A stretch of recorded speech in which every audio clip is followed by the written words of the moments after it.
Hi viewers, আসসালামু আলাইকুম। আমি মোহাম্মদ রাসেল খান। আহ, আশা করি আপনারা খুব ভালো আছেন। তো চলুন আজকে আমি আপনাদের দেখাবো কি করে প্রসেসরের নামটা চেঞ্জ করতে হয়। আসলে প্রসেসরের নামটা চেঞ্জ করলে আপনার এমনিতে পিসি ফাস্ট হবে না, আর কোনো ক্ষতি হবে না। জাস্ট মজার জন্য করতে পারেন, অথবা কাউকে আপনার ফ্রেন্ডস অথবা কাউকে দেখানোর জন্য করতে পারেন। খুবই ইন্টারেস্টিং ব্যাপার।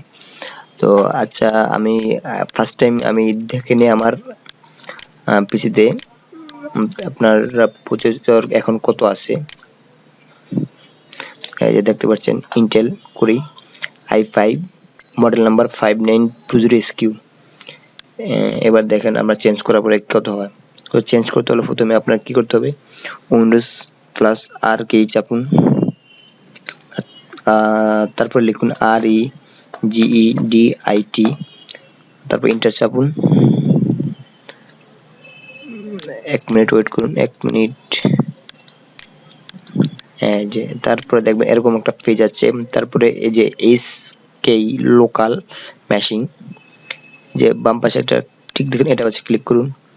তারপরে যে হার্ডওয়্যারে ক্লিক করুন, তারপরে ডেসক্রিপশনে ক্লিক করুন, সিস্টেমে ক্লিক করুন, সেন্ট্রাল প্রসেসরে ক্লিক করুন, জিরোতে ক্লিক করুন।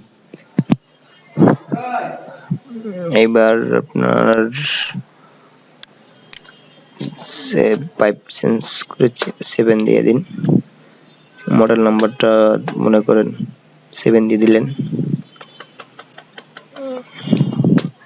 ওই জায়গায় 2 চেঞ্জ করে 4, এন্টার, ব্যাস হয়ে গেল। এবার দেখুন, এবার প্রপার্টিসে গেলেন, জাস্ট সেট।